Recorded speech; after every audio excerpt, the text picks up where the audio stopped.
Good evening, Philippines. Live from Pag-asa Weather and Flood Forecasting Center, here's our latest weather information. At 9 p.m. today, an orange rainfall warning was raised over Calabarzon area. This warning means that more than 50 millimeters up to 30 millimeters amount of rain is expected within 1 hour, and most likely to continue or to continuous rainfall for the past 3 hours is more than 45 millimeters to 65 millimeters.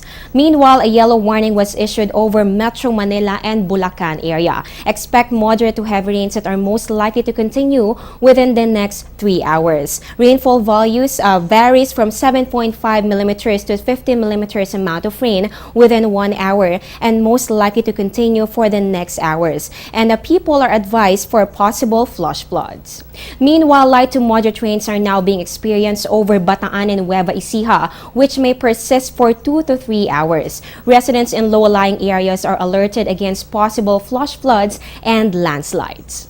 Pag-asa continues to monitor Ruby, which was already downgraded into a tropical storm this morning. At 8 p.m., it was estimated at 15 kilometers west-northwest of Laia, Batangas. Compare this morning, Ruby has weakened further, now with maximum sustained winds of 85 kilometers per hour and gustiness of up to 100 kilometers per hour. It is expected to move west-northwest at 13 kilometers per hour. Now, going back to its landfall activities, Ruby made its first landfall over Dolores, Eastern Samar at 9:15 p.m. on Saturday.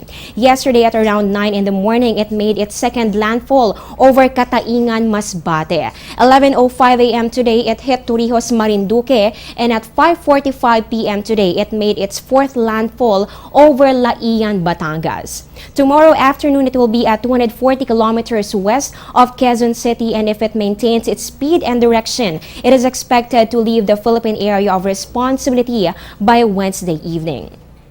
According to Pag-asa weather forecaster Fernando Cada, the series of landfall activities has influenced Ruby's intensity. The friction with the landmass is one factor why Ruby has weakened. Another factor is the cold intrusion brought by the prevailing northeast monsoon or hanging amihan. Amihan, characterized as cold and dry air, is not favorable for the intensification of the tropical cyclone. Some areas in Luzon are still under the public storm warning signals of Pag-asa. Signal number 2 is up over Metro Manila, Batangas, Cavite, Bataan, Laguna, Southern Quezon, Marinduque, Northern Oriental Mindoro, and Lubang Island. These areas can expect winds of 61 to 100 kilometers per hour in at least 24 hours.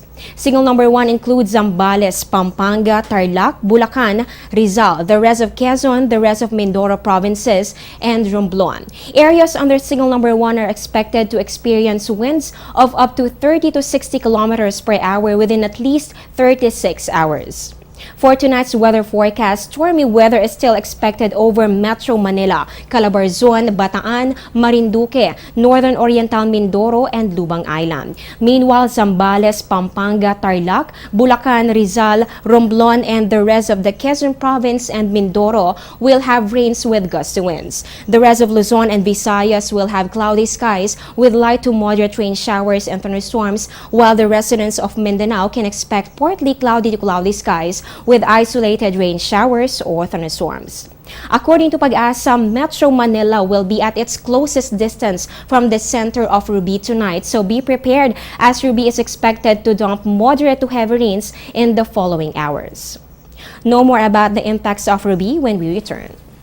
Kain na! At syempre, hindi kumpleto kapag walang kanin. Almusal, hapunan, sa karinderya, restaurant, only rice, half rice, brown, puti, sa bahay, opisina, pati sa eskwela. Basta, wag lang may maaksaya. Palay, bigas, kanin, wag sayangin. Bigyang halaga ang mga munting butil upang tayo'y pagpalain ng isang masaganang ani. Isang paalala mula sa Department of Agriculture. Tropical Storm Ruby and the northeast monsoon or hanging amihan will also have an effect to our sea condition. Fishing boats and other small sea craft are advised not to venture out over the seaboards of northern Luzon, seaboards of central and southern Luzon, and the seaboards of Visayas. Expect rough to very rough sea condition with wave height ranging from 3.4 to 4.5 meters. Meanwhile, aside from the gusty winds, Ruby has also dumped enormous amount of rains over some parts of Luzon yesterday. In line with this, let's check the rainfall data from Pag-asa. Yesterday, December 7, 2014, topping the list is Masbate City, Masbate with 199.6 millimeters. Next, we have Sorsogon in Bicol region with 195.2 millimeters, while Legazpi City, Albay recorded 190 millimeters amount of rain. And that's the latest weather information. Stay tuned for more updates only here in People's Television. This has been your weather lover, Amor Larrosa. Good evening.